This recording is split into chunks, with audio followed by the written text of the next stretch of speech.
Hello and अस्सलाम वालेकुम। हमारे इर्द गिर्द रहने वाले कुछ लोग अपने आप को दूसरों से बेहतर समझते हैं। ऐसे लोग खुद पसंदी से होते हुए खुद परस्ती की तरफ निकल जाते हैं। आज हम नार्सिसिस्ट की ग्रैंडियोसिटी यानी नार्सिसिस्ट के अपने बारे में दूसरों से बेहतर होने के अकीदे के बारे में बात करेंगे। ग्रैंडियोसिटी एक ऐसा लफ्ज है जिसका एक उर्दू में मुनासिब मुतबादिल लफ्ज तहकीक करने के बावजूद मुझे नहीं मिला, यानी ऐसा लफ्ज जो कि ग्रैंडियोसिटी के मतलब को एग्जैक्टली डिपिक्ट कर पाए और वो आम फहम भी हो, ऐसा लफ्ज मुझे नहीं मिला। इस वजह से इसकी हमें थोड़ी सी तशरीह करनी पड़ेगी। ग्रैंडियोसिटी का क्या मतलब है? ग्रैंडियोसिटी जिन लोगों में होती है वो अपने आप को दूसरों से बेहतर समझते हैं। इनकी जो खुद पसंदी होती है वो एक डिफरेंट लेवल की होती है। यानी वो अपने आप को उस सदी में कोई या उस इलाके में या अपनी फैमिली में एक ऐसा शख्स समझते हैं जो कि इनकी तरह का कोई और ना हो। ये अपने आप अपनी मुसलसल तारीफ या तो करते रहते हैं या बहुत ज़्यादा पसंद करते हैं। अपने अपनी जो अचीवमेंट्स होती है उसको बहुत ज़्यादा बार बार रिपीट करते हैं और लोगों से तारीफ के मुतकाजी होते हैं। अब बहुत ज़्यादा अनरियलिस्टिक गोल्स बनाते हैं, जो कि कभी कभार बहुत ज़्यादा मज़ाक़ खेज भी होते हैं। ऐसे जो लोग होते हैं वो इंतहाई लेवल की इनसिक्योरिटी का शिकार होते हैं और अपनी इनसिक्योरिटी को छुपाने के लिए अपने आप से और अपने इर्द गिर्द रहने वालों से वो एक झूठा उन्होंने एक सेल्फ इमेज बनाया होता है जिसको वो बार बार उसको रिपीट करते रहते हैं और अपनी तारीफ करने और कराने का सिलसिला उनको वो जारी रखे हुए होते हैं। ग्रैंडियोस जो नार्सिसिस्ट होता है वो दो तरह का होता है। अंग्रेजी में पहले तरह को ओवर्ट नार्सिसिस्ट कहते हैं और दूसरे को कोवर्ट नार्सिसिस्ट कहते हैं। हम मुस्तकबिल की वीडियो में ओवर्ट और कोवर्ट नार्सिसिस्ट के बारे में और भी तफसील से बात करेंगे, लेकिन मुख्तसरन ये आपको बताता चलूं कि ओवर्ट नार्सिसिस्ट जो होता है वो अपनी इस अकीदे के बारे में, यानी कि वो अपने आप को दूसरों से बेहतर समझने के अकीदे के बारे में बरमला इजहार करता है। और वो किसी भी महफिल में जब जाता है तो इंतहाई बदतमीजी के साथ और इंतहाई हद तक आमेज लहजे के साथ लोगों से बात करता है और वो ये समझता है कि उसको एक तरह से, जिस तरह हम अंग्रेजी में कहते हैं कि रेड कारपेट ट्रीटमेंट, यानी किसी भी महफिल में जाने के बाद वो अपने आप को इस चीज़ का मुस्तहिक समझता है कि उसको उस महफिल का मरकजी किरदार समझा जाए। उस महफिल कोई उसकी बात को चैलेंज ना करे और अगर वो किसी से बदतमीजी से बात कर ली जाए कर ले तो उसकी भी कोई दलील वो उसके पास होती है। यानी वो अपने आप को जो लोगों से बेहतर समझता है उसकी अपनी इस अकीदे को वो छुपाता नहीं है और सबको मालूम होता है कि ये इंतहाई बदतमीज किस्म के लोग होते हैं। लेकिन जो कोवर्ट नार्सिसिस्ट होते हैं वो मेरे ख्याल में, मेरी तहकीक के मुताबिक और तजुर्बे के मुताबिक, ये बहुत ज़्यादा खतरनाक होते हैं। क्योंकि ये, अगर आप इनके साथ इंटरेक्ट करें तो ये अपने बारे में ओवर्ट नार्सिसिस्ट की तरह ये लोग भी ये समझते हैं कि वो दूसरों से बेहतर हैं, लेकिन अपने इस अकीदे का ये इजहार लोगों में बरमला नहीं करते। यानी ये लोग सतही तौर पर एक इंतहाई इंकिसारी के साथ लोगों से पेश आते हैं। बहुत ज़्यादा अवाम दोस्ती का एक उनका एक ऊपर से एक लिबादा होता है, जो कि जो लोग इनके साथ करीबी ताल्लुक़ रखते हैं उनको, उनके सामने ये लिबादा टाइम के साथ, वक्त के साथ खुल कर आ जाता है। लेकिन जो लोग इनके साथ सतही ताल्लुक़ रखते हैं उनको ये लोग बहुत ज़्यादा पसंद होते हैं और आहिस्ता आहिस्ता बड़े तरीके से ताल्लुकात बनाकर लोगों को इस्तेमाल करते रहते हैं।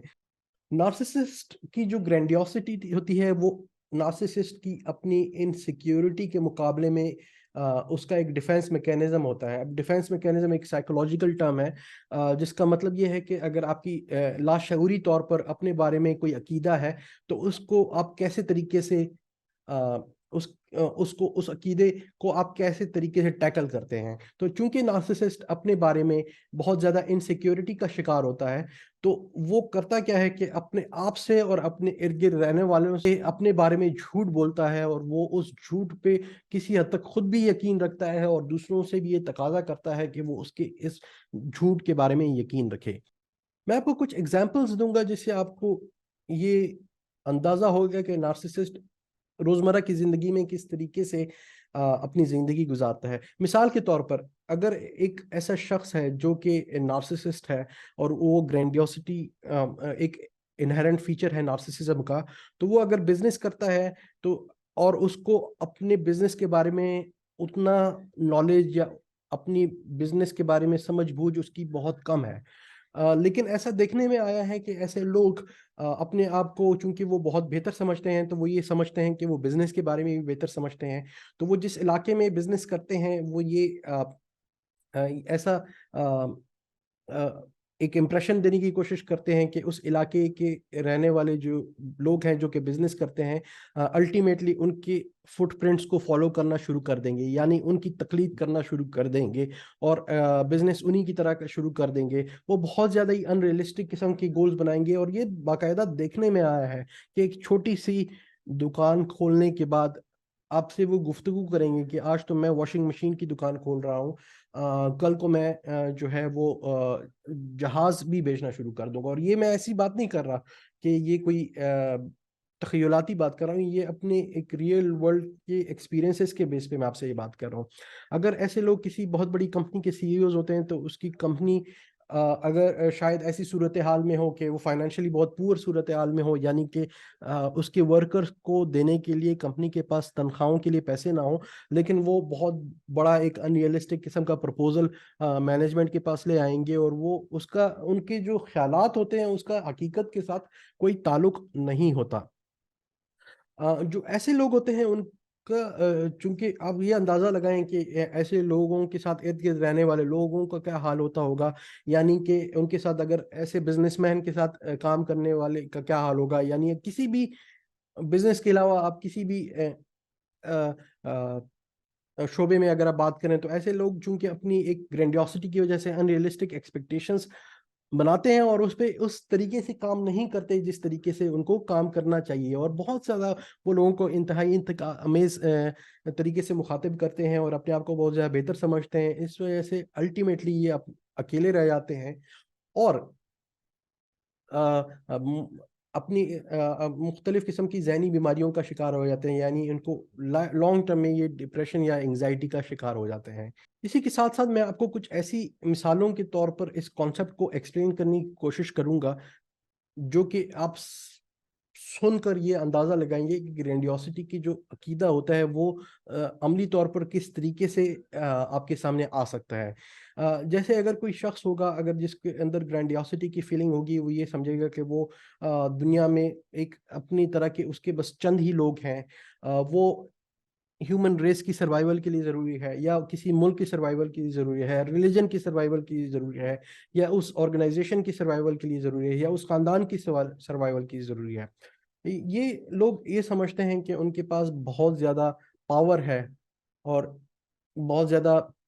ان کے پاس دولت ہے, اور اپنی اس دولت اور اپنی پرسیو دولت یا پاور کی وجہ سے لوگوں کے ساتھ ایک حد تک آمیز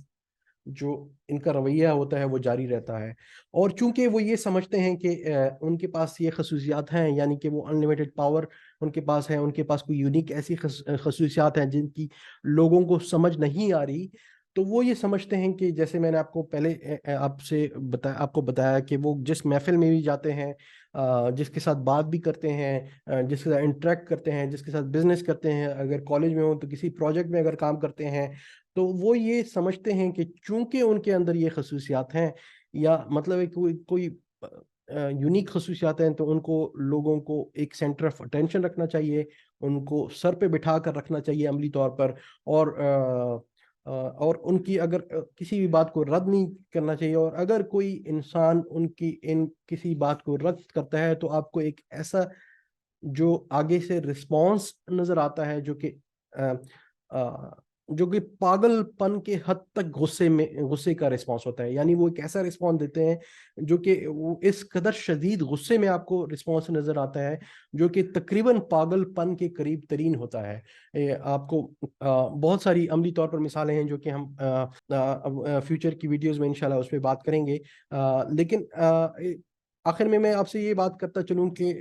ہم نے نارسسسٹک گرینڈیوسٹی کے بارے میں اس ویڈیو میں آپ سے بات کی. फ्यूचर में हम इसी तरह के नार्सिसिस्ट के हवाले से और कॉन्सेप्ट्स के बारे में आपसे गुफ्तगू करेंगे।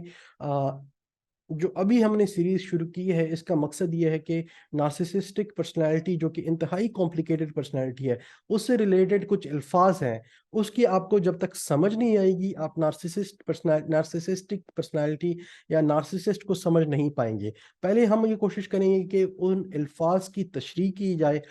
फिर हम इस बारे में आएंगे कि मुख्तलिफ किस्म के नार्सिसिस्ट होते हैं और उनके साथ आपको किस तरीके से डील करने की ज़रूरत है। हमारे साथ जुड़े रहिएगा। अगर आपने हमारा चैनल अभी तक सब्सक्राइब नहीं किया तो हमें सब्सक्राइब करना ना भूलिएगा। अपने इर्द गिर्द रहने वालों का बहुत ज़्यादा ख्याल रखिएगा। अगली वीडियो में आपसे दोबारा मुलाकात होगी। अल्लाह हाफ़िज़।